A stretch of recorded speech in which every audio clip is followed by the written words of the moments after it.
Welcome to Krista's Quilting Services. I have another video for you today, and today's question is, I saw something I liked, but there doesn't seem to be a pattern. How do I make it? That's a great question. We are always browsing through Facebook, through Pinterest, looking for pictures online, and we see something we like, and there's not always a clear path to who maybe created that pattern, or maybe somebody made it themselves and there is no pattern for it, and you're left trying to figure out how they did it. One of the tools that is often used, everyone talks about using graph paper, but graph paper can sometimes be a little bit limiting.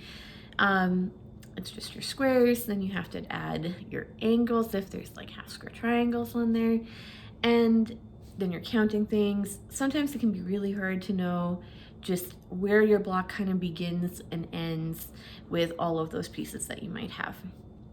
And you don't want to go to all the work of learning a quilt writing software program, which I don't have and I haven't done yet.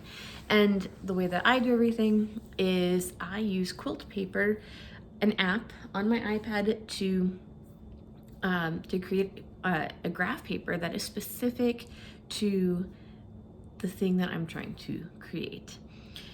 So for most things, I find I really just use the grid option.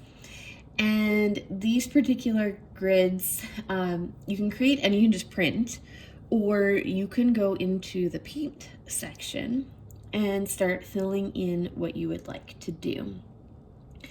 To create a new grid, I just go to here and it gives me a basic grid format. I can maybe turn that a bit. Okay. From here, you can make all kinds of adjustments. I'm going to click on the number 1 box and I'm going to change my main block to being heavier, and for printing I prefer gray. It helps it disappear a little bit more.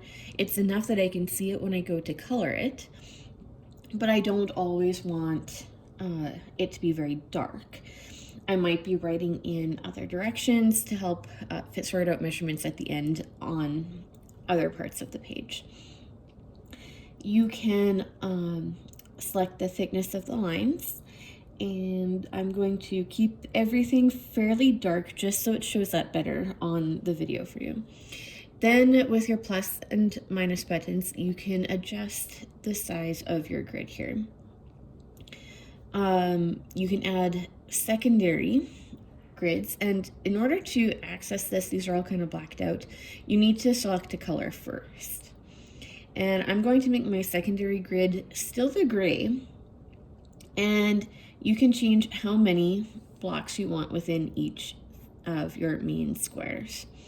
Whether you want 3 by 3, 4 by 4, you can make it pretty big and things can get super tiny. I just need 2 by 2 for my project. And you can create an additional subdivision within each of those blocks, and I'll just make it kind of dark so you can see that underneath. So you can create all kinds of subdivisions which allow you to have some pretty interesting block piecing. And this just creates the framework. So all you're doing once you've got the framework is then deciding on color placement. And I don't need this one, so I'm just going to uncheck that color. And then if you want to add sashing around each of your blocks, you can do that. You can also adjust the size and of that sashing. You can also, if you want to put in different corner sashing, you can add that in as well. And it gives you all kinds of different options of things that you could pick. So anyway, pretty cool. feature, and I don't need any slashing, so I'm going to turn that back to 0. Now, what I do want are diagonal lines. So I'm going to select my color, and this one I do like to make a different color than everything else. It does help those lines show up visually for me a little bit better. Now, these diagonals are just on my main block, but not my smaller blocks. So I'm going to select minor on the bottom here, and it's going to give me those diagonals in each of my smaller blocks. So my main one is here, then I have my 4 divisions and those diagonals. For my project, each block, the thick lined one, is going to represent 1 inch. And for some of the detail I'm looking for, I know that I'm going to be needing to move into 1/2 inch increments, and possibly some of those 1/2 inch pieces, I'm going to need to run a diagonal for them. So that's why I've kept that. If I just kept with the major, then if I'm looking for a diagonal line that runs from, say, this block, so I need to just point and not touch, that runs kind of on the in-between from here to here, I'm going to have to draw that in. And you might prefer that if you find the extra lines to be too busy on the paper for you. But I'm going to add those back in. And then as you keep coming down the side toolbar, we come to labels. And I know that I need to work within an 11 by 11 inch block. So creating a label is really going to be nice. It will help a lot with the counting. So I select a label, and because I'm working in inches, I want this to be very much like a ruler. So my inch lines and numbers are running at each part here, going across and then going down. If, though, you wanted to just count the number of blocks because you were counting pieces, you can move your label to fit in between, and you don't want to have a block 0, so you can increase each of these. So that way this is block 1, 2, 3, 4, and this is helpful if you're just needing to create a grid and you're counting. So I'm going to move these back to 0 and to turn off the in-between lines since I want them to measure out my inches for me. Then I'm not going to be adding any borders, but if I were, then I would select my border color, and I'm just going to tap on the plus button to give myself a border.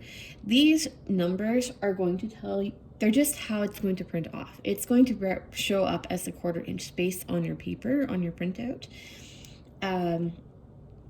But the reality is you're going to be making your border perhaps like 8 times as large. You might have a 2-inch border, not a 1/4 inch border.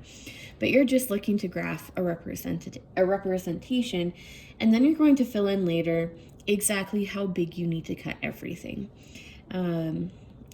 Back to borders. I don't need a border, so I'm going to unselect my color. And other features, if you need to add center points, center holes, you can mark those. If you want to add a picture, so if you've got an applique image that you want to put on there, you can change the color of your lines. You can add titles. So I could give this paper name a title instead of it just being called the measurements of the grid. And this one is your page settings. And I'm going to, because I like to really work right to almost the edge of the page, I don't need a large border. I'm going to bump all of these down to a 1/4 inch. And that gives me a few extra, just some extra room to work with. And either I think it just expanded. the size of my block a little bit, so then it's not quite so small. This will all auto adjust for you. You can't tell it to create only 11 by 11 and then have the rest of it blank. Once you're done creating your grid, then you can do one of two things. Either you can save it as a PDF file and send it to your printer, or you could come in and you can select the Open Paint button, choose one, and you can start using your color palettes here to fill in what you'd like to do. I have printed out my graph paper, and I am going to just very quickly sketch out the tulips that I have planned for my 11 by 11 quilt block.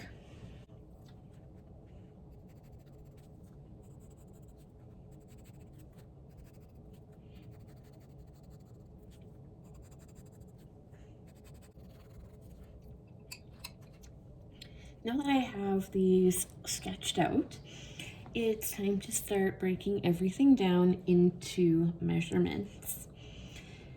So the first thing I'm going to look at is where the background fabric needs to come into play with my main part of each tulip. So here I see that I need a background piece attached, and I need one here as well to make up these. And I will probably take this as a single piece of fabric, and that's going to be a finished 2x4 and a finished 1x1 bit of a square to snowball to each of these pieces. And I would do the same for this side. I just have to make sure when I snowball that I do it to the opposite corners. You can't do it to the same corners twice and then rotate it. You will end up with the same block again over here and in here. These are going to cut a little bit larger just because I have to make sure I'm accounting for my seam allowance. And that's going to fit in the same process over here with my blue tulip. I will end up snowballing each of these pieces.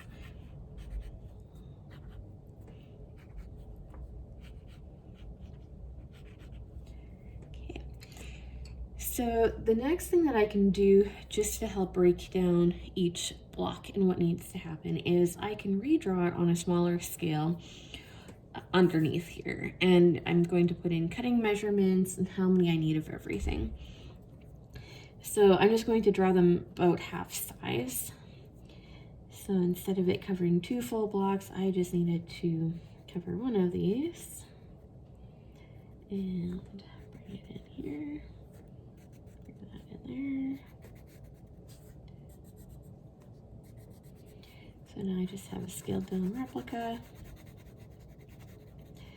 And I am going to use yellow to kind of symbolize anything that's got to be done into the background.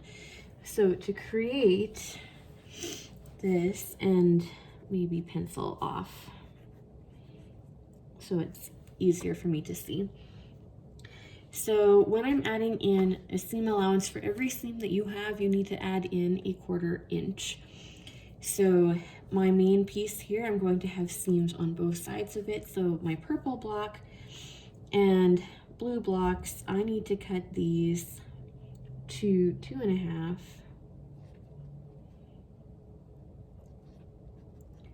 by, so it's each block, each of these big blocks is representative of 1 inch. So 1, 2, 3, 4, 2.5 by 4.5 inches each one.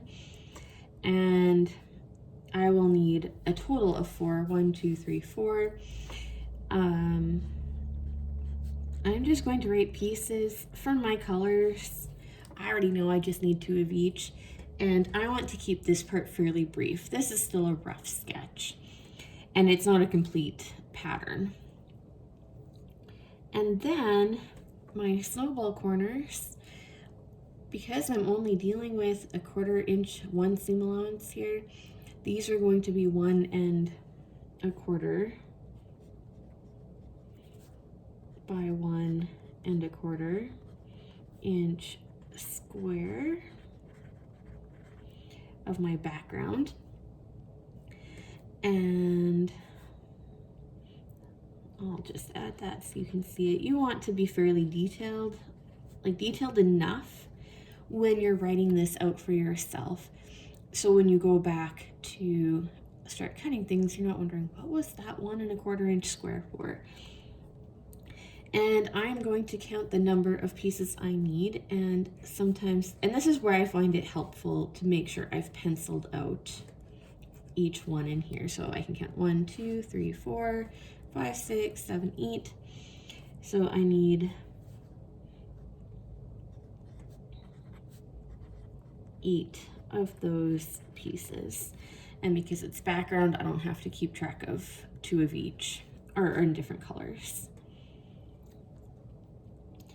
And then the next part that I'm going to break down that's just simple is my stem. And my stem is coming in at 1 inch on my drawing, so it's 1 inch finished. So I need to cut it at 1 1/2 inch because of the seam allowance for both sides, and add another 1/4 1/4 or 1/2 inch for the top and the bottom seam allowances. But my representation here is just going to be on the same scale as this. So 1, 2, 3, 4, 5. So I'm going to go down, instead of 5 blocks down, I just need 2 1/2 blocks down. So 1, 2, 1/2, come over. And because it's only 1 inch wide, I'm only going to color in for like a 1/2 inch, or like half of my bigger square. And my measurements for this then are going to be cutting at 1 1/2 inches by 5 1/2 inches, and I need just 2 pieces. Okay, and then the next part that I'll need to figure out is what to do with my leaves. And these are kind of interesting. You could make an attempt to snowball the corners, in which case then your first one, you need to, if you're going to snowball this corner, you need to have a piece of fabric that is going to reach from here to here. And I'm just going to draw that out a little bigger on that. And you would have one large green square, and you're gonna end up with overlap. You're only stitching down on from corner to corner on your block here. So once you cut, this extra bit of background over here will be cut off and disappear. And when you fold it back, you will be left with just your corner here. And then to do that for the other side, and just so these drawings don't overlap, then I need to have a snowballed corner that runs here.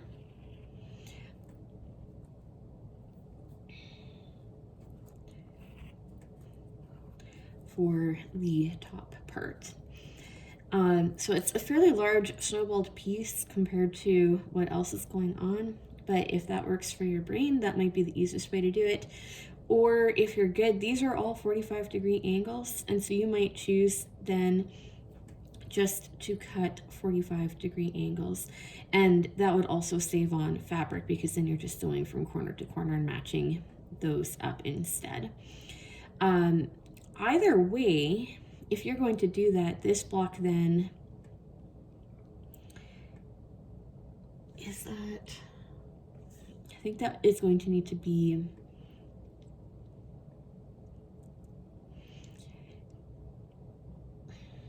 a little bit, you're going to lose, if you were to cut, oh yeah, if you were to cut corner to corner and then sew your 1/4 inch line, I think that works out. So you would use the same size of square anyway, which would then be 1.5 add for your seam allowance. So 2, you would end up with like a 2-inch block here. Cut that from corner to corner, so you've got that, and then you would sew your other one over here, and that would give you your top piece. So you could break it down that way. So I'm going to pencil in, actually, because it's the background, I'm going to do my background block in yellow at 1.5. So draw 1.5 inch. And if I were to try cutting it then in half so I can attach one corner here and then the other one over here, have that cut mark highlighted. I think this will work. Until I try it, I couldn't say if the measurements on this piece are going to actually be correct. When you're building this stuff the first time through, always do it with scrap fabric so you know if it's going to work out for you. And because of seam allowances, so I decided 1.5. So this really needs to be a 2 by 2 inch block. And I'm going to need then 1, 2, 3, 4 of those pieces to cut in there. And your green block, you could cut your fabric on an angle, or you could just cut a much larger piece. 1, 2.5. So you could cut your green block at 2 by 3, and then you're going to lop off kind of those corners if you are going to do it that way. So I'm going to draw E. I just need 1.5 though for the representation, and 1, 2, 3, 4, 5. So kind of 2.5 of these pieces.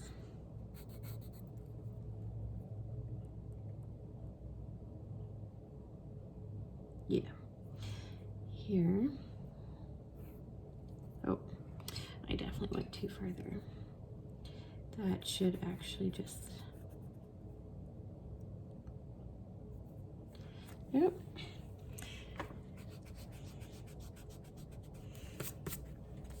Now my figuring of this is not counting out so great. Green block is going to be a rectangle. Oh, there's my green pencil crayon.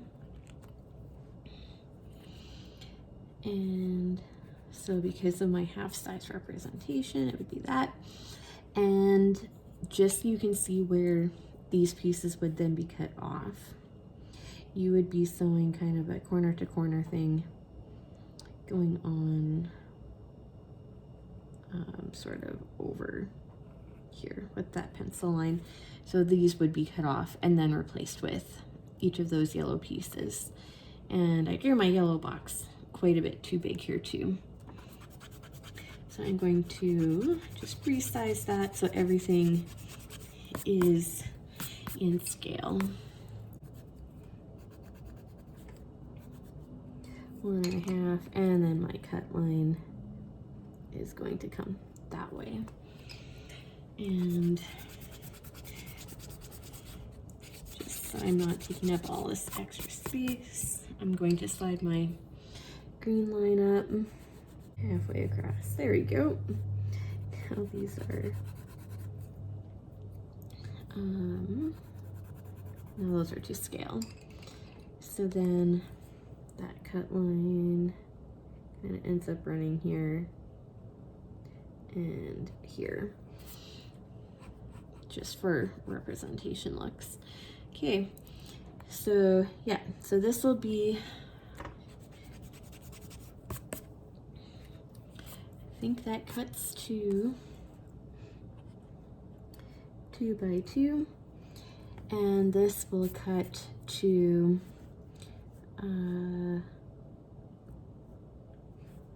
2 by 1, 2.5 by 3.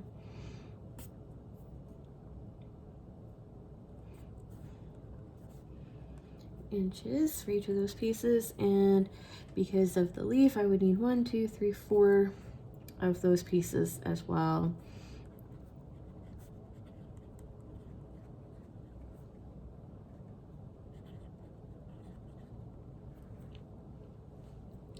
Okay, that then kind of takes care of this portion of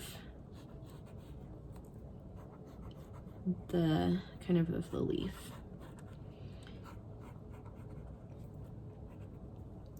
And then we've got this other background piece in here that needs to be calculated. I'm just going to kind of color this over a little bit in some yellow so it makes it easier for this bit to stand out, to see that we're dealing with that space now. And all I'm going to do is count the number of my big blocks, my 1-inch blocks. So 1, 2 plus a half, and oops, my background block. So 2.5, 1, 2, 3, 4, 5. So I need 2.5 down this way, and it is 1.5 inches across. So 1.5 here. So this is just kind of a pretty little background piece here, and I am going to give it I'm going to label these. So this bit and that bit, I am going to call these my A pieces.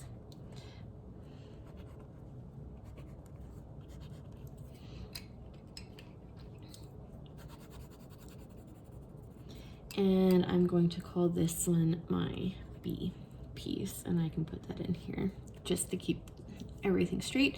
And because my B piece is the same size as my initial leaf stem portion, so it is also going to be 2 inches by just double check that, 1, 2 by 3 inches, and I'm going to need 4 of those to fit on each side. Oops, I'm not spelling pieces right.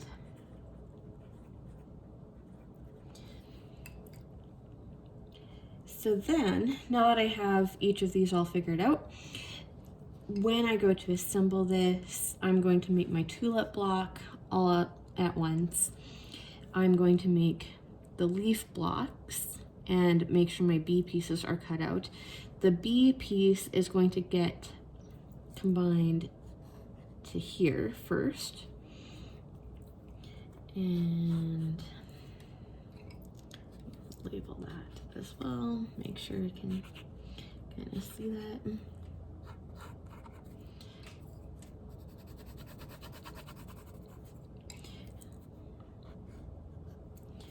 So if I need to make that note, I might just say join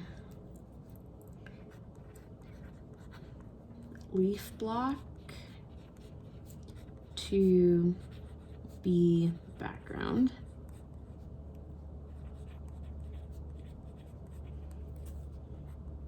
And then my second step is going to be sewing the stem into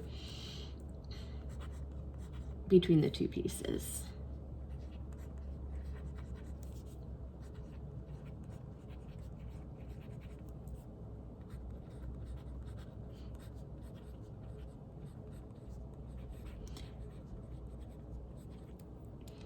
And then from there, I'm going to take it and, so this is kind of my one, and then joining, I should have myself a little more space here, but I'll just do this. That is number 2 to join. And then from here to here is number 3. I will join tulip to the stem leaf portion. And that is how I sort out a block, whether I need to resize it, or maybe I see an idea that I like, but I don't love its dimensions and I want to change the dimensions up, or I've got something unique happening. That's how I figure out everything. Always, though, try it on scrap fabric before you cut into your good fabric. And if something's not right, and I have a feeling that I'm going to need to make some adjustments in my leaf and my background pieces with that, that's where I can then come in, resize these numbers. Once I have it working, then I'm going to redo this whole thing, and I'm going to write it out in pen so that my pencil pieces don't get smudged, because if I want to come back to this later on in the future, I want to know that I've got a measurements that I can make out. Okay, I hope all that information was helpful for you and not too confusing. If you've got questions or you want me to do another video with some additional details to follow up, please let me know in the comments. I want you to be able to create the things that you see and imagine, and hopefully today I've given you some tools to help you do that. All right, have a great day, everyone. Thanks for watching.